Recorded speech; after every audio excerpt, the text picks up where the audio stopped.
वासुदेवाय देवकी नंदनाय च नंदगोपकुमाराय गोविंदाय नमो नमः।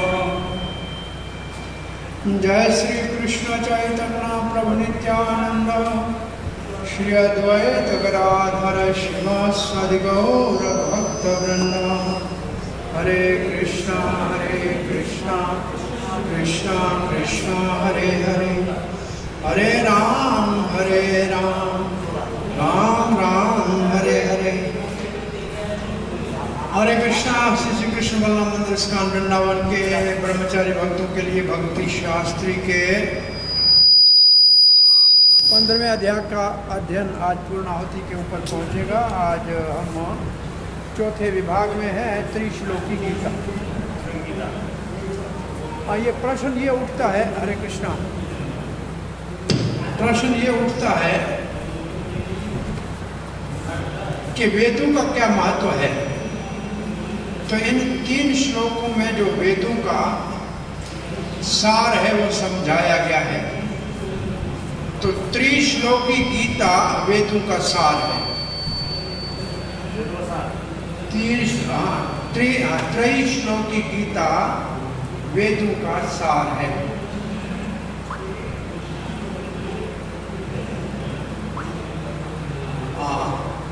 16वां श्लोक पढ़ते हैं। दिवाइमौ पुरुषौ लोके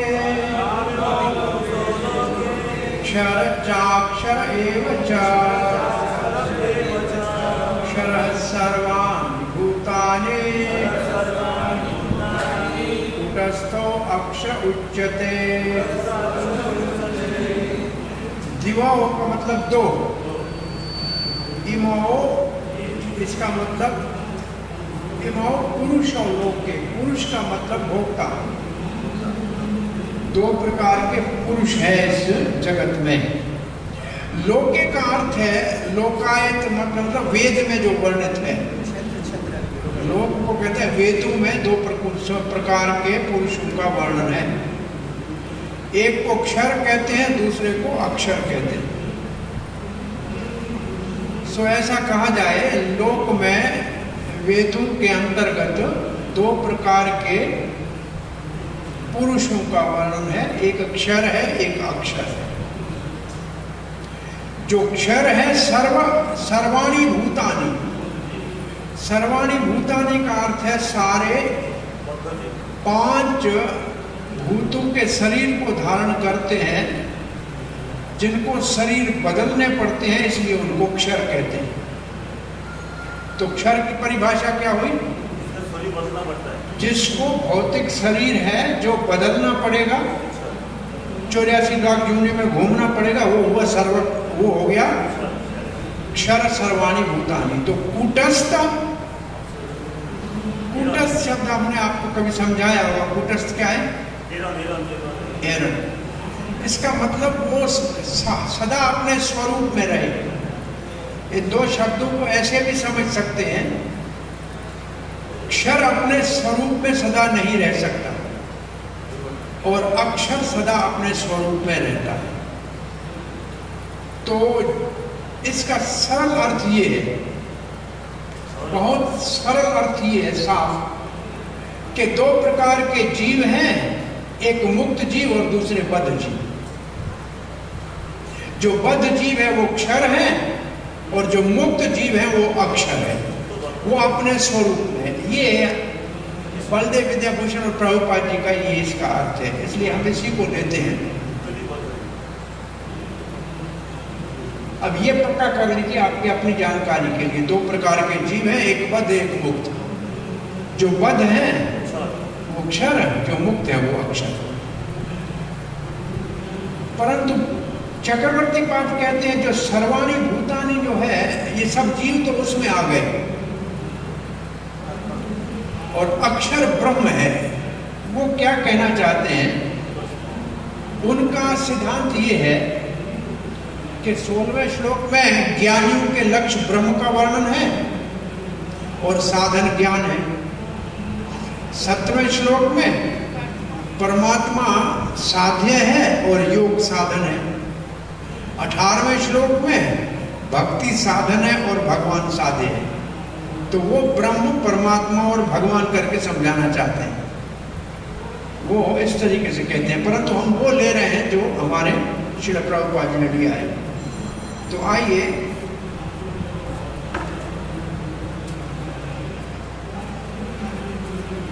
क्योंकि भगवान कहते हैं क्योंकि मैं वेदों को जानने वाला हूं, इसलिए मैं आपको वेदों का सार 3 श्लोकों में बता रहा हूं। भगवान ने कहा ना वेदेस्य सर्वैरहं वेद्यो, तो वेदों का सार भगवान 3 श्लोकों में बता रहे हैं। श्रील प्रभुपाद जी लिखते हैं कि व्यासदेव के अवतार में, व्यासदेव का अवतार लेकर भगवान श्री कृष्ण ने वेदांत सूत्र तो पहले ही दे दिया। अब कहते हैं उसका सार यहां भगवान दे रहे हैं। 3 श्लोकों में वेदांत सूत्र का सार है, वेदों का सार है। और वो क्या है? अनंत जो कोटि जीव हैं उनको 2 में विभाजित किया जा सकता है, क्षर और अक्षर। फिर सामान्य प्रभुपाद ने जानकारी के लिखा है कि जीव सब जो है भगवान के अंश हैं। ये एक लाइन लिख दी। जो भौतिक प्रकृति के संपर्क में आते हैं वो क्षर कहलाते हैं, उसको जीवभूत कहते हैं। वो क्षर सर्वाणी भूतानि है। ये हुआ इसकी परिभाषा, क्योंकि भौतिक प्रकृति के संपर्क में आ गए। अब ये लाइन थोड़ी समझनी पड़ेगी। जो भगवान से एकत्व में हैं उनको अक्षर कहते हैं। तो भगवान से एकत्व में किस बात में है? तब पहले प्रभुपाद जी सावधान करते हैं कि ऐसे नहीं है भगवान में मिलके एक हो गए। फिर क्या है एकत्व? वो भगवान के सृष्टि के कार्य के लिए भगवान की आज्ञा का पालन करने के लिए तैयार है। तो भगवान से एकत्व भक्त का क्या होता है? मुक्त जीव भगवान से एकत्व में कैसे होते हैं? भगवान की इच्छा के अनुसार काम करते हैं। उनकी अपनी स्वतंत्र कोई इच्छा नहीं होती है। भगवान से भिन्न उनका कोई भी भाव नहीं। बस एक ही अंतर है, भगवान से अलग भोग करने वाला बद्ध जीव है और भगवान के सहयोग में सेवा करके सुख लेने वाला मुक्त जीव है। तो एकत्व किसमें है? भगवान के आज्ञा के पालन में, भगवान की इच्छा के अनुसार काम करने वाला वो है मुक्त। अब प्रभुपाद जी थोड़ा सावधान इस बात में कर रहे हैं कि हमने सृष्टि कह लिया, आध्यात्मिक जगत की सृष्टि होती नहीं। आध्यात्मिक जगत निरंतर सदा शाश्वत है, परंतु वहां जो जीव है यहां केवल वेदांत सूत्र के भाव को प्रस्तुत किया जा रहा है। ये बात समझ में आई आपको? देखो पढ़ के देखिए जरा, क्या आपको समझ में आ रहा है? आध्यात्मिक जगत में कोई सृष्टि नहीं होती, परंतु यहाँ कहा गया है कि भगवान के अंश जीव वहाँ है, भगवान से एकत्व में है। ये केवल वेदांत की बात को समझाने के लिए कहा गया। हाँ, बस इतना है कि सबका स्रोत भगवान है, यही बताया गया। फिर पुनः प्रभुपाद जी कहते हैं, भगवान श्री कृष्ण कहते हैं 2 प्रकार के जीव हैं और उसके लिए वेद बहुत प्रमाण देता है और इसमें कोई संदेह नहीं है। अब देखिए वही श्लोक प्रभुपाद जी लिख रहे हैं। कौन सा? ममयांश जीवलोके जीवभूत सनातन मन शिष्टानि इंद्रियाणि प्रकृति स्थानि कर्षति। ये है क्षर जीव। ये समझ में आया? पढ़ा है ना? ये श्लोक नहीं लिखा है, लेकिन अर्थ यही लिखा है कि 5 इंद्रियां और मन से जो संघर्ष कर रहे हैं ये है क्षर जीव। ये शरीर बदल रहे हैं और जब तक वो बद्धजीव रहेंगे और शरीर बदलते रहेंगे तब तक उसको क्षर ही कहा जाएगा। परंतु आध्यात्मिक जगत में भौतिकता है नहीं, इसलिए उनका उसके शरीर में कोई परिवर्तन नहीं आता, इसलिए उसको अक्षर कहते हैं। तो मुक्त जीव को अक्षर क्यों कहते हैं? उनके शरीर में परिवर्तन नहीं होता। क्यों नहीं होता? क्योंकि भौतिक प्रकृति का होता ही नहीं है। परिवर्तन होता है भौतिक प्रकृति में। छह परिवर्तन होते हैं वो भौतिक प्रकृति में होते हैं। तो वहां आध्यात्मिक है, उसमें क्या होगा? कुछ भी नहीं होगा।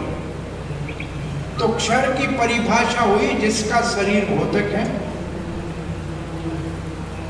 जिसका शरीर भौतिक प्रकृति के भोग के लिए कर्मों के कारण बना है, जिसके शरीर में 6 परिवर्तन आता है और वो जूनिया बदलता है, इसलिए उसको क्षर कहते हैं। और अपने स्वरूप में स्थित नहीं रहता है। ये 5 बातें हो गई क्षर के लिए। अब इसके उल्टा अक्षर के लिए उनके शरीर में कोई परिवर्तन नहीं आता क्योंकि भौतिक शरीर नहीं होता है और वो अपने स्वरूप में स्थित रहते हैं और भगवान से एकत्व में रहते हैं, सेवा भाव में। तो ये अक्षर और अक्षर की परिभाषा हो गई। सच्चिदानंद, जैसे भगवान का वैसे उनका।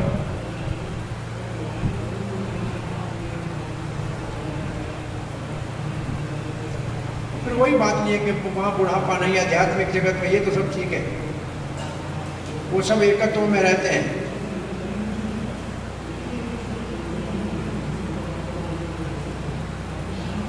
सो ब्रह्मा जी से लेके एक चोटी तक सबके शरीर जो है क्षर हैं, परंतु भगवत धाम में सबके शरीर अक्षर हैं। तो अब आपको पहले 16वें श्लोक में क्षर और अक्षर 2 जीव हैं, इसका समझ में आ गया। अब इन दोनों से ऊपर है परमात्मा, वो आ गया 17वां श्लोक। उत्तमा पुरुषस्त्व अन्यः परमात्मेति उदाहृतः यो लोकत्रयमाविश्य बिभर्त्य अव्यय ईश्वरः। उत्तम पुरुष तो अन्य, इन दोनों से एक उत्तम पुरुष और है। क्षर और अक्षर दोनों से ऊपर एक उत्तम पुरुष है, उसको परमात्मा कहते हैं। परमात्मा इति उक्त्वा, आप उदाहृतः, उसको परमात्मा कहते हैं। ये भी ठीक है। वो क्या करता है? 4 काम है। वो परमात्मा क्या करता है? तीनों लोकों में प्रविष्ट है। तीनों लोकों का मतलब स्वर्ग, भूर्भुव, ये 3 लोकों में प्रविष्ट है। सबका भरण पोषण करता है, अविनाशी है और सबका नियंता है, ईश्वर है। ये 4 उस परमात्मा के यहाँ कार्य है।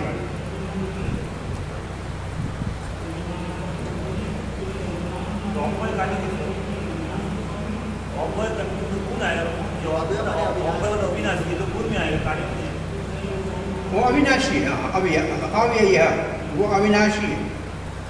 अविनाशी इसलिए लिखा है कि वो क्षर जो है उसमें परिवर्तन होता है, इसमें परिवर्तन, ये अविनाशी है। तो वो भी जीव भी अविनाशी है, अविनाशी।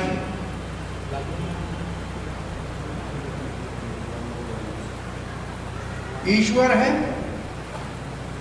परिवर्तन रहित है। अव्यय का मतलब परिवर्तन रहित है। तीनों लोकों में, दोनों लोगों का आधार भी है और रक्षक भी है। विभर्ति का मतलब आधार और रक्षक। श्रील प्रभुपाद जी लिखते हैं, इस श्लोक का सुंदर भाव उपनिषद कठ में और श्वेतास्वर में दिया हुआ है। और वो श्लोक प्रभुपाद जी कौन सा ले रहे हैं? नित्यो नित्यानाम चेतस चेतनानाम एको बहुनाम विद्धाति कामान, ये श्लोक ले रहे हैं। और कहते हैं उस वहां क्या बताया हुआ है? अनंत जीव है जिसमें से कुछ बद्ध है, कुछ मुक्त है, और उनके ऊपर भगवान है जिसको परमात्मा कहते हैं।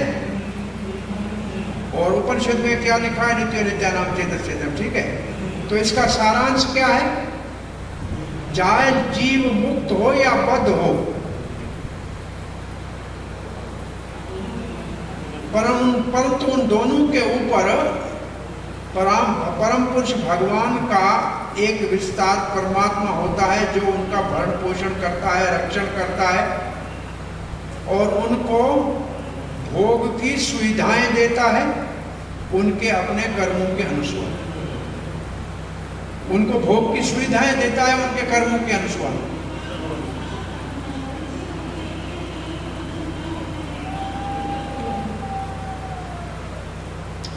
कहाँ रहता है? सबके हृदय में रहता है। और जो उसको जानेगा वो बुद्धिमान पूर्ण शांति को प्राप्त करेगा।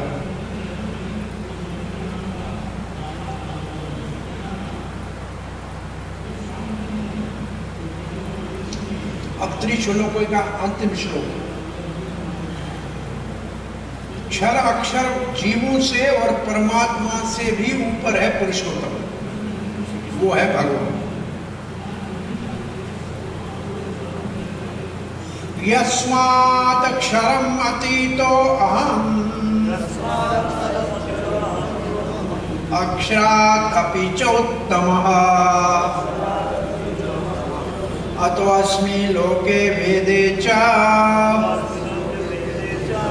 प्रथितः पुरुषोत्तमा।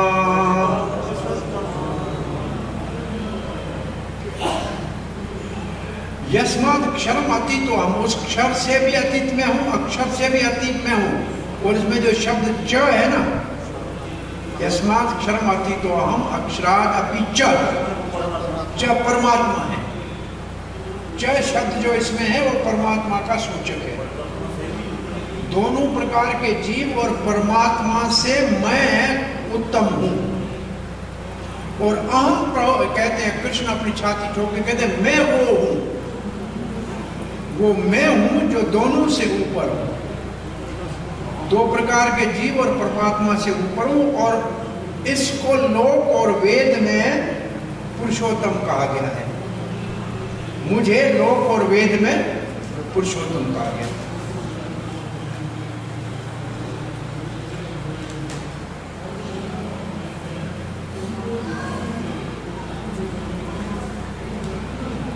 परमात्मा ही तो हुआ है, परमात्मा की बात है। नहीं, ये भगवान की बात है। पुरुषोत्तम मतलब क्षर अक्षर परमात्मा से ऊपर हुआ है। हाँ, उनसे ऊपर। इसके ऊपर चक्रवर्ती का लंबा, बहुत लंबा, कोई 3-4 पेज का तात्पर्य है। उसमें भाव ये है कि पहले श्लोक में ब्रह्म कहा गया जो ज्ञानियों का लक्ष्य है, दूसरे में परमात्मा कहा गया जो योगियों का लक्ष्य है, तीसरे में भगवान कहा जा रहा है जो भक्तों का लक्ष्य है। परंतु भक्ति तो उनको भी करनी पड़ेगी, बिना भक्ति के ज्ञान और कर्म भी फल नहीं दे सकते।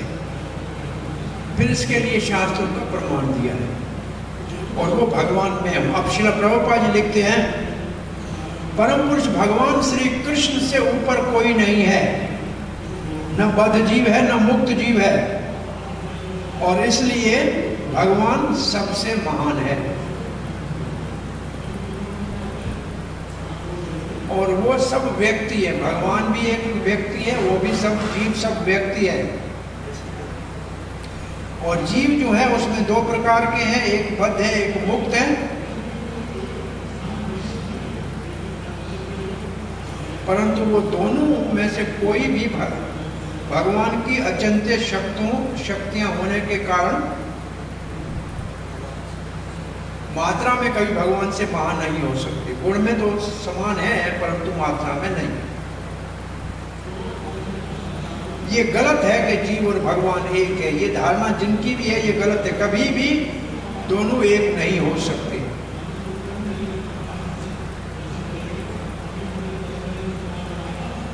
प्रभुपाद लिखते हैं, सदा ही एक प्रश्न रहता है, ये प्रश्न रहता है कि एक जो है उत्तम है और एक कहा जाए अधम है। एक उत्तम है अधम है। दो प्रकार के व्यक्ति हैं, एक महान है और एक उसका सेवक है।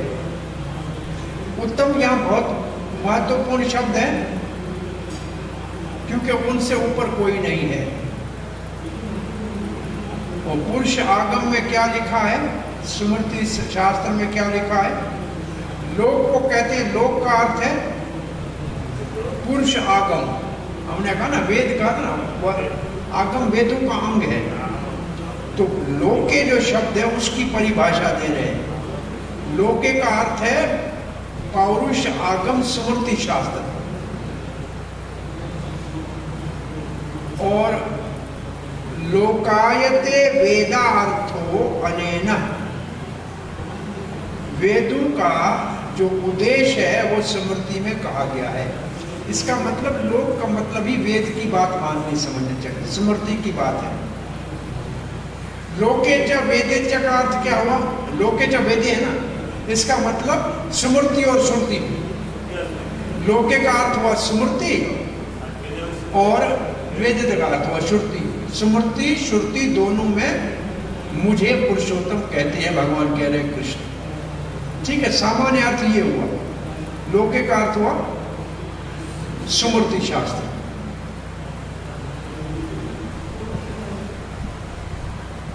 परमात्मा का वर्णन वेदों में भी है। छांदोग्य उपनिषद में ये श्लोक है, तावदेश संप्रसादो अस्मात् शरीरात् समुत्थाय परम ज्योति रूपम संपद्य सेवेन रूपेण अभिनक्ष्पद्यते सह उत्तम पुरुषः। अब ये श्लोक थोड़ा पढ़िए अच्छी तरह से, ये क्योंकि सामान्य हमारी कभी विचार में नहीं होता है ये लाइन। ये छांदोग्य उपनिषद के श्लोक को पहले अपने आप सब पढ़िए। हम 18वें श्लोक 16 17 18वें श्लोक के तात्पर्य का श्लोक पढ़ रहे हैं। इसको अच्छी तरह से समझ के बताइए मुझे क्या लिखा है।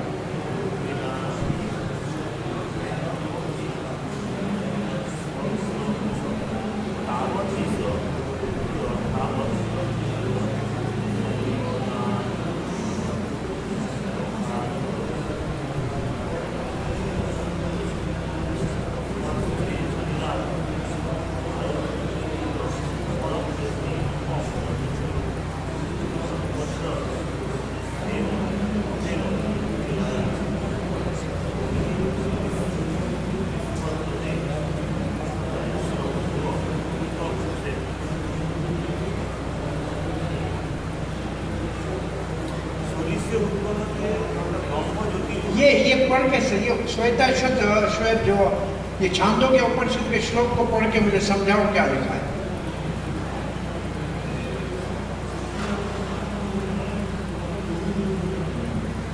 आ रहा है कुछ समझ में? ये समझने से बहुत बड़ा सिद्धांत समझ में आएगा।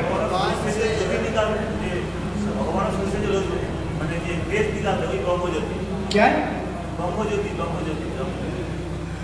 ब्रह्म ज्योति तो एक है, और क्या लिखा है? परमात्मा शरीर से निकलकर ब्रह्म ज्योति में लीन होता है, लिखा है देखो।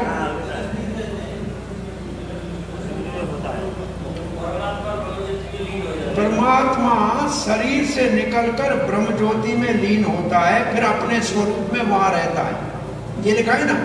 फिर अपने स्वरूप में, अपने व्यक्तित्व में वहां रहता है, उसको परमात्मा कहते हैं। ये बात हुई पहले, ये 3 लाइन तो एक ये हुई। इससे एक बात याद रखो कि जो परमात्मा ध्यान, जब परमात्मा का ध्यान करेगा योगी, वो कहां जाएगा? और ब्रह्म ज्योति में जाएगा, क्योंकि परमात्मा ही वहां जा रहा है, तो वो कहां जाएगा?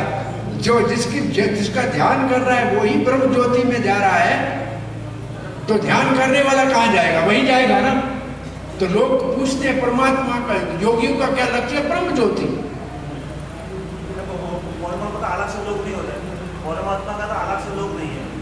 परमात्मा का तो अस्तित्व आध्यात्मिक जगत में है ही नहीं, लोक नहीं है। और यहाँ परमात्मा ब्रह्म ज्योति में प्रवेश हो रहा है। तो परमात्मा के साधन करने वाले योगी भी ब्रह्म ज्योति में जाएंगे। ये बात तो समझ में आ गई।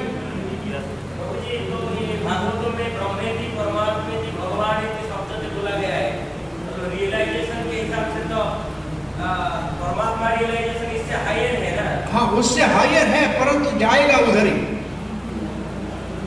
वो जब क्या कम से कम रूप को मानते हैं, चतुर्भुज इतना तो मानते हैं, परंतु परमात्मा का अस्तित्व केवल भौतिक जगत में है, तो आध्यात्मिक जगत में जा नहीं सकता, तो ब्रह्म ज्योति तक जाएगा बस। इसके बाद में 2 लाइनें और है, उसको भी समझिए। इसके बाद क्या लिखा है, जरा पढ़िए अपने सत्वती तथा पराशर। इसके बाद क्या लिखा है? इसका अर्थ ये हुआ कि परम पुरुष भगवान 2 काम करते हैं, अपने आध्यात्मिक तेज को प्रकाशित भी करते हैं और प्रसारित भी करते हैं। प्रकाशित और प्रसारित, प्रकाशित और प्रसारित करते हैं। अब ये कह के प्रकाश करते हैं, वो वास्तव में सब प्रकाश का कारण है। फिर क्या लिखा है? परम पुरुष भगवान परमात्मा के रूप में भी रहते हैं। ये क्या लिखने का मतलब क्या, क्यों लिख रहे हैं प्रभुपाद जी? कुछ समझ में आ रहा है? ये लाइन 3 क्यों लिखी हुई है? भगवान सब कुछ ही है, परमात्मा भी है, ब्रह्म भी, वो समझा है भगवान श्रेष्ठ। परम पुरुष भगवान तीनों है, ये तो ठीक है, लेकिन परम पुरुष भगवान कभी अपने आध्यात्मिक प्रकाश को प्रकाशित करते हैं और कभी प्रसारित करते हैं, इधर सब जगह प्रविष्ट करते हैं, और उसी से सब जगह प्रकाश है। ये ब्रह्म ज्योति की ही बात कर रहे हैं। और फिर कहे इससे ऊपर है परमात्मा, और फिर इससे ऊपर है भगवान अवतार लेते हैं व्यासदेव के रूप में, सत्यवती के पुत्र के रूप में पराशर के। क्यों लेते हैं? बोला वेदों का ज्ञान देने के लिए लेते हैं। इसका अर्थ है कि ये जो ज्ञान दिया है ये व्यासदेव ने दिया है। इसका अर्थ ये हुआ, ये वेदों का ज्ञान है, ये व्यासदेव ने दिया है जो अवतार है भगवान का, और ये वेदों का सार है। जो इतना जानता है वो वेद जानता है। ये हमारी त्रैश्लोकी गीता पूरी हुई, ठीक है। तो कौन बोला? जैसे पहले 24 की गीता था और रावण ने बोला। अब ये त्रिश्लोक में ये आचार्य, ये हमारे वेदों का सार त्रिश्लोक की गीता है। बलदेव विद्याभूषण क्या कह रहे हैं 3 श्लोक में। अब हम 5वां विभाग के 2 श्लोक पढ़ने जा रहे हैं। इसका अर्थ है कृष्ण को जानना सब कुछ जानना है। कृष्ण को जानना सब कुछ जानना है। जो कृष्ण को जान लेगा वो सब कुछ जान लेगा। कृष्ण को जानने का अर्थ है सबको जानना। जो कृष्ण को जानेगा वो सबको जानेगा। उसको फिर अलग कहीं जाके वेद पढ़ने की जरूरत नहीं, उपो साधन करने की जरूरत नहीं। यो मामेवम समूढ़ो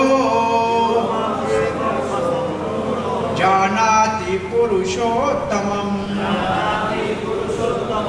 स सर्वविद भजते मां सर्वभावेन भारत।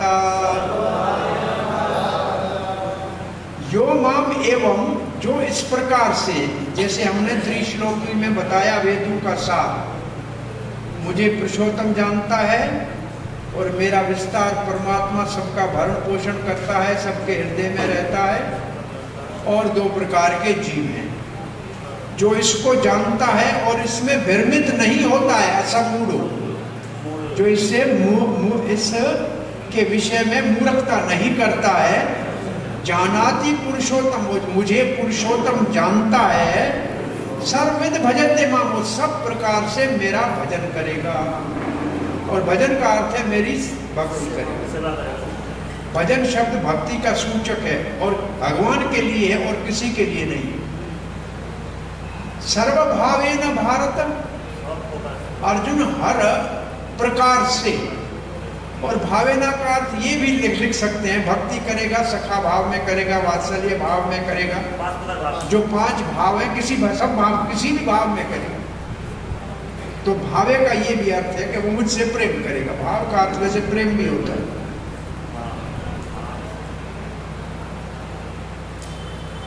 यहाँ भावे का अर्थ चक्रवर्तीवाद लिखते हैं पूर्ण प्रेम से, और बलदेव विद्याभूषण लिखते हैं सब प्रकार से, सब साधनों से।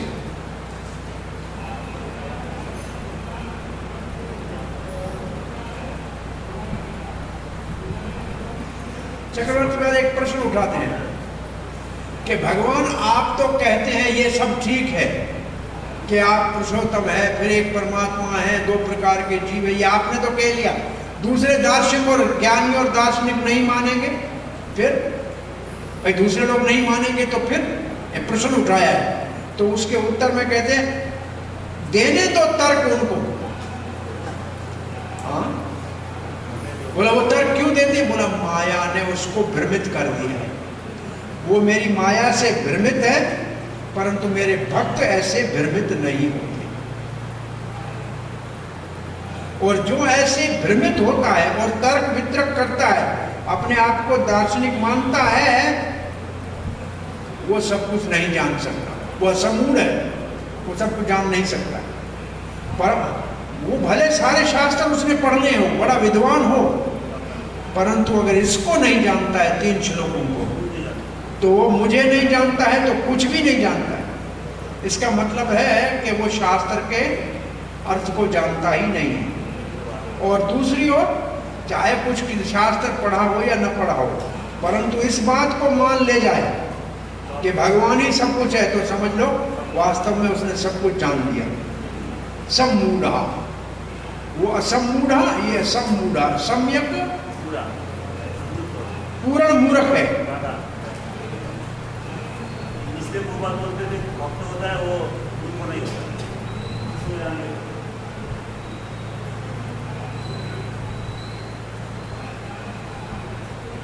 अरे बिना पढ़े भी वो महात्मा कहलाएगा, और ये पूरा पढ़ा हुआ भी महामूर्ख कहलाएगा। और जो ऐसे जानेगा वो मेरी भक्ति करेगा। कैसे? पूर्ण प्रेम के साथ। और दूसरे वो किसी और की पूजा करेंगे, उससे मेरा कुछ लेना देना नहीं।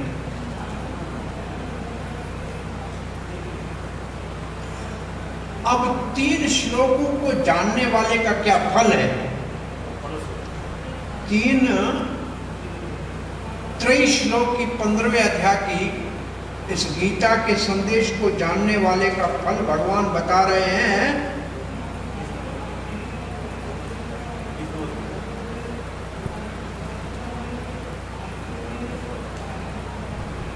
कि जो भगवान को जानता है सभी कुछ जान लेता है। तो इसका मतलब भगवान को जानना सबसे श्रेष्ठ है। ब्रह्म और परमात्मा के जानने से भगवान को जानना सबसे श्रेष्ठ है, ये मुख्य बात है। इस प्रकार ये जो परिभाषा मैंने दी है, भगवान कहते हैं जो मैंने परिभाषा दी है इसकी बात करो, शास्त्र का और अन्य लोगों के विचार को मत सुनो। जो इसी के अनुसार मेरे को जानेगा कि मैं परम पुरुष भगवान हूं, वो मूर्खता से बच जाएगा, वो मूर्ख नहीं कहलाएगा। और निस्संदेह जैसे मैंने मेरे पुरुषोत्तम होने का प्रमाण दिया है, इसको वो मानेगा, निस्संदेह मानेगा कि मैं पुरुषोत्तम हूं। इन 3 श्लोकों का जो अर्थ जानेगा वो सर्वविद है, सब कुछ जानता है, क्योंकि ये 3 श्लोक वेदों का सार है। बलदेव विद्याभूषण कहते हैं ये 3 श्लोक वेदों का सार है। जो इन 3 श्लोकों को जानता है सारे वेदों को जानता है। और जो मेरे को पुरुषोत्तम मानता है वो मेरी भक्ति करता है, सर्वभावेन, हर प्रकार, सब प्रकार से। और मैं उसके ऊपर कृपा करता हूं।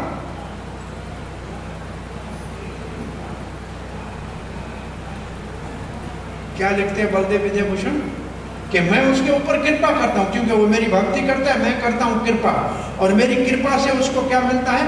मतलब वेदों का सारा ज्ञान उसको समझ में जाता है।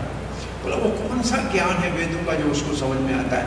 तब कहते हैं भक्ति के सारे अंगों को वो पालन कर ले, भक्ति के अंगों का पालन कर ले।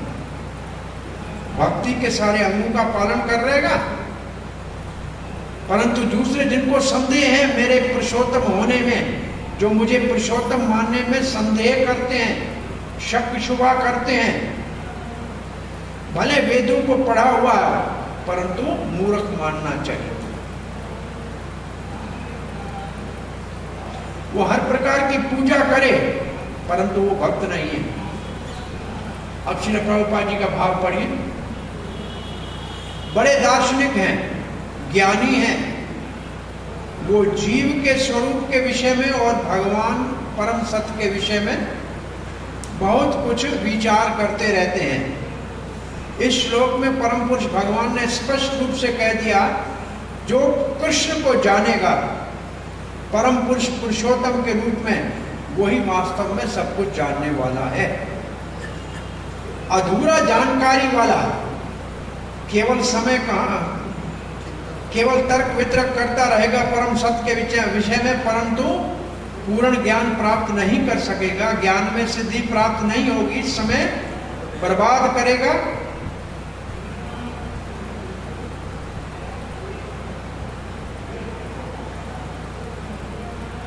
और हाँ, परंतु जो समझदार है बिना समय गंवाए कृष्ण भावना में पूर्ण रूप से लगने से भक्ति करेगा और भगवान को पाएगा। पूरी भगवत गीता में इसी विशेष बात के ऊपर बल दिया गया है। हर स्तर पे कहा गया है कृष्ण की भक्ति करो, परंतु फिर भी इतने बड़े अभी तक हठीले गीता के ऊपर तात्पर्य लिखने वाले हैं, वो परम सत्य को और जीवों को समान कहते हैं। ये प्रभुपाद जी कटाक्ष कर रहे हैं मायावादियों के ऊपर। वेद के ज्ञान को श्रुति कहते हैं और उसको श्रवण से ही समझना चाहिए, और हमको सुनना ही है तो कम से कम प्रमाणिक जो वेदों को जानने वाला है, जैसे भगवान श्री कृष्ण है या उनके प्रतिनिधि, उन्हीं से सुनना चाहिए। यहां भगवान श्री कृष्ण स्वयं हर एक चीज को अच्छी तरह से विश्लेषण करके समझा रहे हैं, तो यहीं से सुनना चाहिए ना। यही सबसे उत्तम श्रवण का साधन है कि शिक्षा साक्षात श्री कृष्ण से समझ रहे हैं। परंतु केवल पशु की तरह नहीं सुनना अपने आप में पूर्ण नहीं है। जहाँ प्रभुपाद ने क्या लिखा है, किसके समान श्रवण लिखा है? सुअर के समान सुनने से काम नहीं चलेगा, उसको समझना चाहिए प्रमाणिक प्रतिनिधियों से। तो इसका मतलब सुनने को क्या कहते हैं वेद में? श्रवण। समझने को क्या कहते हैं? निध्यासन। निध्यासन श्रवण मनन। मनन मनन करने का मतलब जो सुना है उसको समझना। फिर होता है निध्यासन, इसका मतलब उसको जीवन में अपनाना। सुनने के 3 अंग है। सुनना तब तक पूरा नहीं है जब तक सुने, समझे और करे। श्रवण मनन निध्यासन, श्रवण मनन निध्यासन। वेदों में ये ज्ञानियों की भाषा है। सुनना, समझना और करना। सुनना कान है, कान का काम है। श्रवण हियरिंग कान, समझना दिमाग, करना दिल। दिल मानेगा तब करेगा। जब बहुत से लोग कान से सुनते हैं लेकिन दिमाग साथ लाते ही नहीं, या होता नहीं है या लाते नहीं, और लाते हैं होता है तो उसको उपयोग नहीं करते। ये बहुत ऐसे मूर्ख हैं। और ऐसे भी बड़े विद्वान हैं जो पढ़े लिखे हैं, समझते हैं संस्कृत के शब्दों को, इसको हमसे 100 गुना अच्छा समझा लेंगे, परंतु करेंगे कुछ भी नहीं। यही कथा पूरी करके बाहर बैठ के चाय और काफी मंगा के सिगरेट पीएंगे। इसका मतलब वो जो कह रहे हैं उसके ऊपर चलेंगे नहीं, तो सुनने वाले मूर्ख भी बहुत, लेकिन समझने वाले उसमें बहुत कम, और समझने वालों के बाद करने वाले उससे भी कम। और इसका आप प्रैक्टिकल जीवन में देख सकते हैं। आप कथा करने के, सत्संग करने जाते हैं तो लोग 400-500 आ जाते हैं, 1000 आ जाते हैं, लेकिन उनमें से समझते कितने हैं? आप भाई महाराज की कथा बहुत अच्छी थी, क्या कहा समझ में नहीं आया। ऐसे आपने कई लोगों से सुना होगा। और जो समझ गए उनमें से भक्त कितने बने? बहुत आश्चर्य की बात है। ये बहुत बड़ा भारी प्रश्न है एक्चुअली, कि हम इतना बड़ा प्रयास कर रहे हैं कि भक्त नहीं बन रहे हैं। इसका मतलब दिल से कर तो नहीं रहे।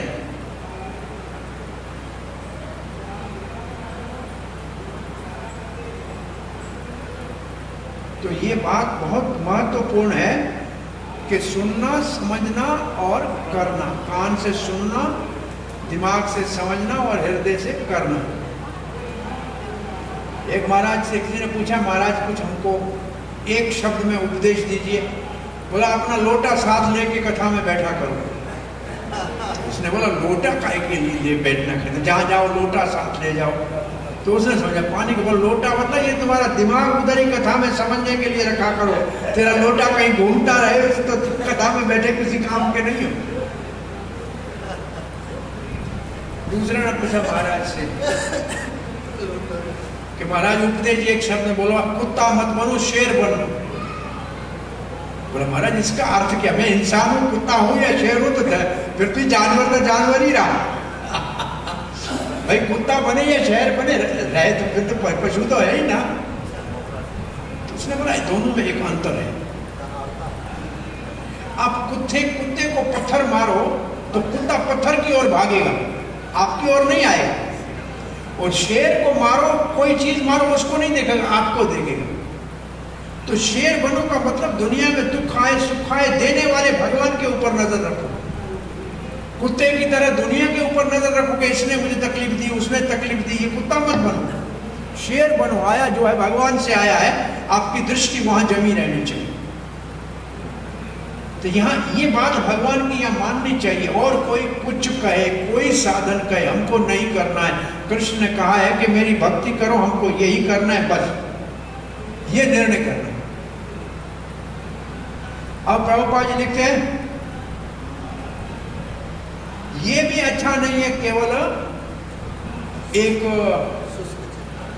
शिक्षा पद्धति से बैठ के शब्दों का विश्लेषण करे, लेकिन ये जो लाइन लिखी है ना दूसरी, इसका अर्थ है कि समझे तो समझ तो ले चिंतन करने से, परंतु जीवन में अपनाए नहीं तो क्या लाभ? He may understand but he will not practice. समझेगा लेकिन अभ्यास नहीं करेगा। अब प्रभुपाद जी कहते हैं फिर क्या करना चाहिए? बोला निम्रता पूर्वक भगवत गीता को जीवों को भगवान के सेवक के भाव से सुनना चाहिए। जैसे भगवान ने कही है ऐसे कोई समझ लेगा तो निश्चित रूप से भगवान श्री कृष्ण कहते हैं वेदों के सार को वो समझ गया, उसको और कुछ जानने की जरूरत नहीं है। और कोई वेदों को जानता भी नहीं है, यही जान के सब कुछ।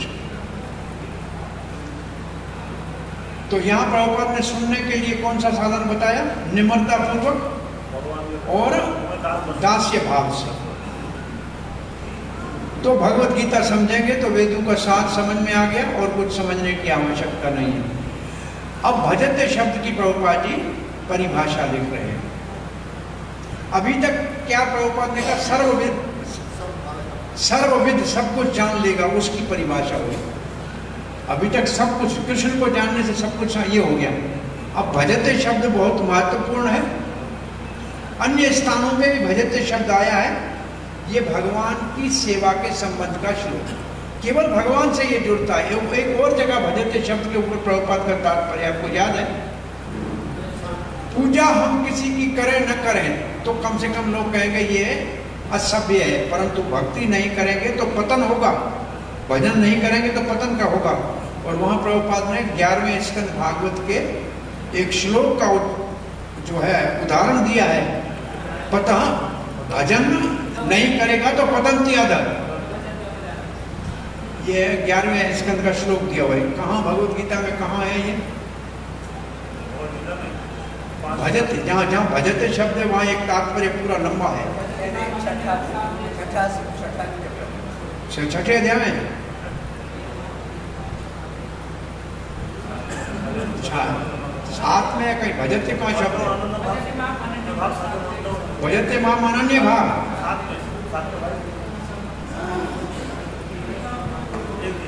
देखो भजते शब्द की परिभाषा कहाँ लिखी, क्योंकि प्रभुपाद लिखा मैं बहुत जगहों पे, बहुत ने कम से कम एक जगह तो ढूंढो। 9.30 जो है भजते माम अनन्य भाव साधु समंदर में संगे उसी की तात्पर्य में दिया होगा। 9.30 भजते माम है चिंतन को माम ये जना हाँ 7.28 में क्या है? मेरे को दूसरा भजते माम अपिचेत सुदुराचारो भजते माम अनन्य भाव। अपिचेत सुधार भजते माम अनन्य भाग साधु एवं समन्तव्य। उसमें मैं समझता हूँ ये भजते की परिभाषा वहां नहीं दी है प्रभुपाद। भजते की परिभाषा कहाँ दी है? जो मैं कह रहा हूँ वो कहाँ दी हुई है बताइए? कहीं है पक्का ये भगवत गीता में कि बड़े आदमी का आप माता पिता का अगर सेवा नहीं करोगे तो आपको कोई निंदा करेगा, परंतु भगवान का भजन नहीं करोगे तो अपने वर्ण आश्रम के स्थान से आपका पतन हो जाएगा। ये श्लोक है पूरा। स्थानाद पतंती अधा।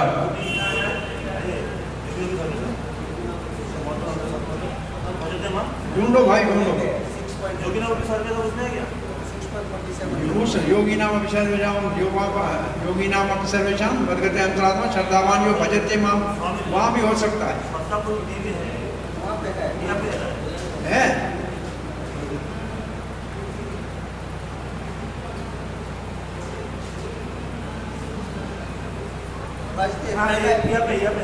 है ना ये किसी सामान्य व्यक्ति देवता की पूजा न करने वाले को अशिष्ट कहा जा सकता है, किंतु भगवान की सेवा न करने वाले को तो 6 का 47 में है लास्ट वो श्लोक दिया है वो नीचे तो 11.5 है ना?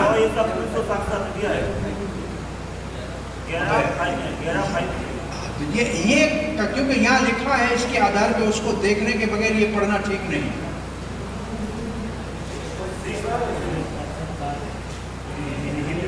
अब देखो कभी आपको ये भूलेगा नहीं भजते का अर्थ कहाँ है। 6 के 47 में ये हमेशा याद रहेगा। अब प्रभुपाद जी कहते पूर्ण कृष्ण भावना में भक्ति के सेवा में लगा रहे कोई तो समझना चाहिए कि उसने सारे वेदों को समझ लिया है। और जो वैष्णव परंपरा है उसमें अगर कृष्ण भक्ति में कोई लगा है तो उसको और कुछ साधन की जरूरत नहीं है। परम सत्य को समझने के लिए और किसी साधन की जरूरत नहीं है। भक्ति अपने आप में परिपूर्ण है क्योंकि वो उसी स्थान पे पहले ही पहुंच गया है और भक्ति कर ही रहा है। इसलिए उसके जो प्रारंभिक साधन थे वो पहले से पूरे हो चुके हैं, उनकी जरूरत नहीं, वो समाप्त हो गए। परंतु कोई हजारों सालों तक ऐसे ज्ञान से तर्क वितर्क करता रहे परंतु कृष्ण की भक्ति के बिंदु तक नहीं पहुंचे तो समझ लो और भगवान का शरण नहीं ले तो बेकार समय का व्यर्थ गंवा रहा। पूर्णाहुति का श्लोक पढ़ के आज की कथा को विराम देंगे। इति गुह्यत्मं शास्त्रम् इदम् उक्तं मया अनग एतद्बुद्ध्वा बुद्धिमतां स्यात् कृतकृतस्य च भारत। इति का मतलब अभी तक जो मैंने कहा 15वें अध्याय में से 1 से लेके अभी तक पूरे जो भी समझो। गुह्यतमं शास्त्रम, ये शास्त्रों का सार है। अथवा ये 3 श्लोक शास्त्रों का सार है, इसका ये भी अर्थ हो सकता है। इति का मतलब ये 3 श्लोक शास्त्रों का सार है। और इससे पहले कहा है, इसी को कहा है, पहले भी जो है वर्णन इसी का है। प्रभुपाद जी लिखते हैं पहले 5 श्लोकों में जीव का मुक्ति का साधन बता के 6 श्लोक से पुरुषोत्तम योग में प्रभुपाद जी ने ये शब्द लिखे। तो हमको ये समझना चाहिए, अभी तक जो भगवान कहते हैं मैंने बताया ये शास्त्रों का गोपनीय ज्ञान है। और मैंने आपको अर्जुन बताया क्योंकि आप निष्पाप हो। अनंग का मतलब, अनंग का मतलब निष्पाप, अघ, अनघ, अघवान का मतलब पापी, पापात्मा, अघवान। तो आप निष्पाप हो। इसके ऊपर तात्पर्य है कि भगवान के इस शास्त्रों के सार को निष्पाप ही जान सकता है। जब तक पापी होगा तब तक जान नहीं पाएगा, पहली बात। और जानेगा तो क्या होगा, एतद बुद्धवा, वो बहुत प्रबुद्ध हो जाएगा, एनलाइटेंड हो जाएगा, प्रबुद्ध हो जाएगा।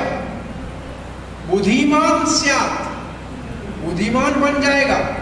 और कृतस्य का अर्थ है अनुभव हो जाएगा।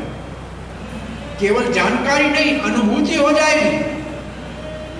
कृतस्य का अर्थ क्या लिखा है, देखिए शब्दार्थ में, अपने प्रयत्नों में परम पूर्ण, अपने प्रयत्नों में परम पूर्ण का मतलब चक्र अपना बलदेव विद्याभूषण लिखते हैं, और अनुभूति होगी। और चक्रवर्ती पाद देखते हैं अपने लक्ष्य को प्राप्त करेगा, अपने लक्ष्य को प्राप्त करेगा अथवा अनुभूति होगी। इस श्लोक के साथ अध्याय की पूर्णाहुति होती है। चक्रवर्ती पाद इति का मतलब है 20वां श्लोक। अभी तक जो श्लोक पूरे हुए ये सब मैंने आपको सब कुछ शास्त्रों का सार बता दिया। अब ये लाइन लिखी है इस अध्याय में, The classes of matter and consciousness have been revealed by He who makes all things happen. Classes of matter लिखा है, इसका मतलब है प्रकृति। वो जो अश्वत्थ वृक्ष का वर्णन किया। और चेतना का मतलब 2 प्रकार के जीव और उनसे ऊपर भगवान, उनका वर्णन भगवान ने विस्तार से किया। किसने किया, बोला जो सब कुछ करता है उसने किया, जिसके निर्देश से सब होता है। और भगवान श्री कृष्ण का सर्वोच्च स्थान है, ये स्थापित किया गया है। बलदेव विद्याभूषण लिखते हैं, वो कहते हैं अयोग्य पुरुष को ये ज्ञान नहीं देना चाहिए। वो कहते हैं जो पापी है वो अयोग्य है, वो पापी को अयोग्य मानते हैं, अयोग्य को ये ज्ञान नहीं देना चाहिए। इस विचार को मन में रखकर कृष्ण ये श्लोक कह रहे हैं। आप परम भक्त हो, इसलिए मैंने सार में शास्त्रों का गुह्यतम ज्ञान आपको दिया है। हे निष्पाप, आप किसी और अनधिकारी को मत कहना। जो इसको जानेगा उसको शास्त्रों का पूर्ण ज्ञान हो जाएगा, बुद्धिमान हो जाएगा और साक्षात अनुभूति होगी। इसका मतलब पुरुषोत्तम ज्ञान की महिमा गाई गई है। तो 15वें अध्याय में यह सिखाया गया है कि बद्ध और मुक्त जीव से जो ऊपर है, जो सबका आधार है, परमात्मा, और उसका भी जो स्रोत है भगवान पुरुषोत्तम, उसका वर्णन किया। प्रभुपाद जी क्या लिखते हैं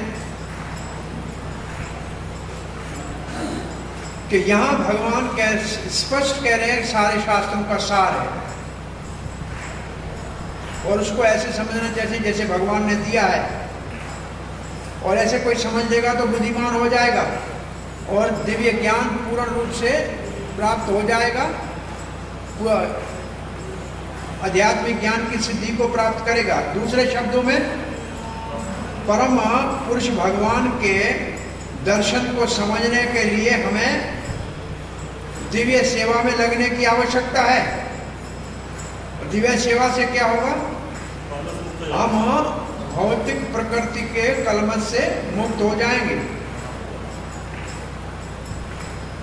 और भक्ति ही एकमात्र साधन है जिससे आध्यात्मिक अनुभूति होती है, समझ आती है। और जहां भक्ति होगी वहां भौतिक कलमश नहीं रह सकते। भक्ति और भौतिक कलमश साथ नहीं रह सकते। भगवान की भक्ति और भगवान ये दोनों आध्यात्मिक है और ये दोनों भगवान की अंतरंग शक्ति के अंतर्गत आते हैं। भगवान और भक्ति दोनों भगवान की अंतरंग शक्ति के अंतर्गत आते हैं, इसलिए महान है। भगवान सूर्य के समान है, माया अंधकार है। जहां सूर्य होगा वहां अंधकार नहीं होगा, जहां भक्ति होगी वहां भगवान होगा, तो वहां माया का कोई प्रभाव नहीं होगा। इसलिए भक्ति को हमको प्रमाणिक गुरु के मार्गदर्शन में सीखना चाहिए, फिर कोई अज्ञानता नहीं रहेगी। अज्ञानता का प्रश्न ही नहीं उठता।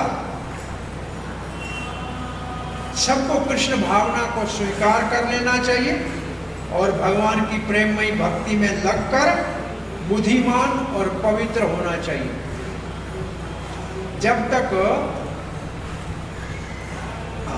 हम कृष्ण को जब तक नहीं समझेंगे और भक्ति में नहीं लगेंगे, हम कितने भी बुद्धिमान क्यों ना हो, तब तक वास्तव में बुद्धिमान नहीं कहा जाएगा। लोग कह सकते हैं बड़ा बुद्धिमान है, परंतु वास्तव में बुद्धिमान नहीं कहा जाएगा। अनग शब्द बहुत महत्वपूर्ण है अर्जुन के लिए। निष्पाप होने के बिना कृष्ण के संबंध में कृष्ण को नहीं जान सकता, बहुत कठिन है।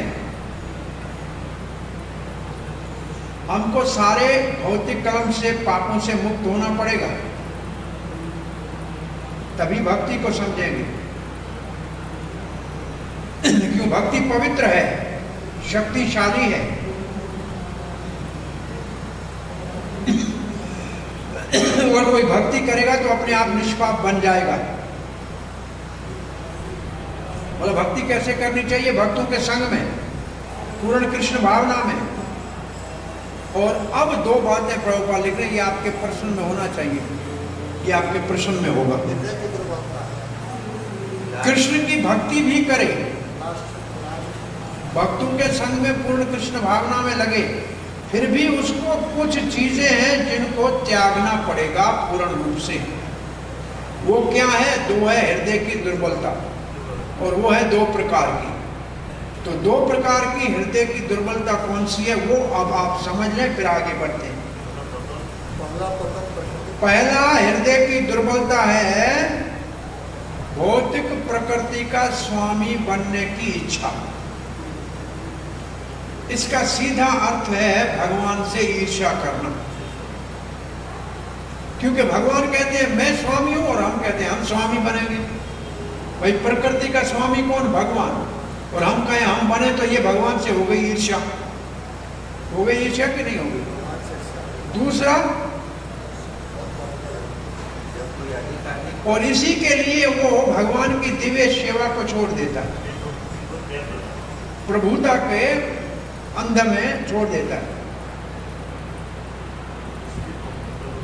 और दूसरा हृदय की दुर्बलता क्या है? जितनी अधिक भौतिक प्रकृति के ऊपर आधिपत्य जमाने का प्रयास करेंगे, उतनी आसक्ति भौतिकता में बढ़ेगी और भौतिक में ममत्व आएगा। ममत्व निकाल, स्वामित्व के प्रति आसक्त हो जाएगा। Position of matter. दो बातें, पहले स्वामी बनने की इच्छा और फिर स्वामित्व में आसक्ति। पारिवारिक, सामाजिक, राष्ट्रीय संपद अपने को स्वामी मानने लगता है। जब पूरा स्वामी माना कि नहीं मैं ही इसका। अब दूसरी दुर्बलता क्या है समझाइए। हृदय की दो दुर्बलता है। एक है भगवान से ईर्ष्या, भोक्ता बनने का भाव, जबकि भगवान भोक्ता है, हम भोगी हैं। और दूसरा उस भोक्तापन में स्वामित्व आना, और स्वामित्व के साथ कि सब संपत्ति मेरी है, ममत्व, मैं और मेरा, ममत्व, स्वामित्व और ममत्व। ये ईशावासा जो श्लोक है उसका ईशावासा सिद्धांत क्या है? भगवान सबके स्वामी है और सब कुछ भगवान की संपत्ति है, और ये बिल्कुल उसके विपरीत है। मैं स्वामी हूं और सब संपत्ति मेरी है। ये बिल्कुल ईशावासा सिद्धांत के उल्टा है। ये हृदय की दुर्बलता के कारण सारे भौतिक जगत की समस्याएं हैं। इस श्लोक के पहले श्लोक भौतिक बंधन, पहले 5 श्लोक हृदय की दुर्बलता से मुक्त करने के लिए हैं, और 6 से आगे पुरुषोत्तम योग है। ये हमारा आज का कथा पूरी हुई। हरे कृष्ण। कौन सा है? इस अश्वत्थ वृक्ष के अस्तित्व का मूल कारण क्या है? इच्छा। इच्छा। सब कुछ इच्छा के ऊपर निर्भर है।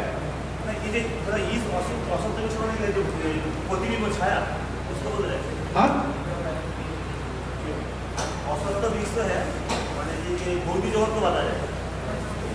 उदाहरण ये दिया हुआ है कि संसार में ऐसा वृक्ष दिखता नहीं है, दिखता है नदी के किनारे, तो कहाँ उसको दिखता है? बोला पानी के ऊपर।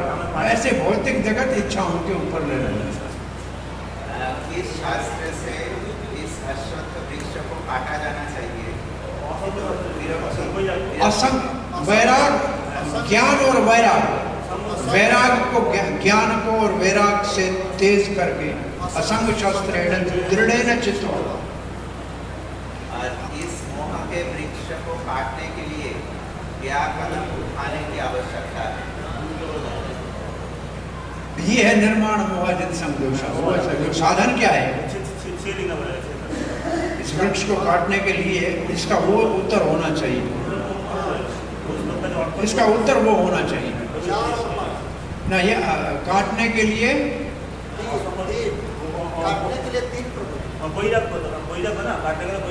विरक्ति के शास्त्र से काट गिरा है।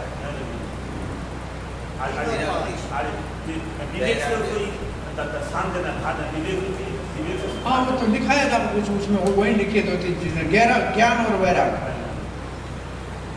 ज्ञान की तलवार को वैराग से तेज करके, या वैराग को ज्ञान की तलवार के ऊपर तेज करके काटना पड़ेगा। ज्ञान तो विवेक हो गया। और क्या है? श्रील प्रभुपाद द्वारा वर्णित शरणागति के पूर्व आवश्यकताओं पर चर्चा करें। 5वां श्लोक। कौन सा है? 5वां श्लोक। निर्माण मोह भी है। निर्माण हुआ संदोष आध्यात्मिक जगत।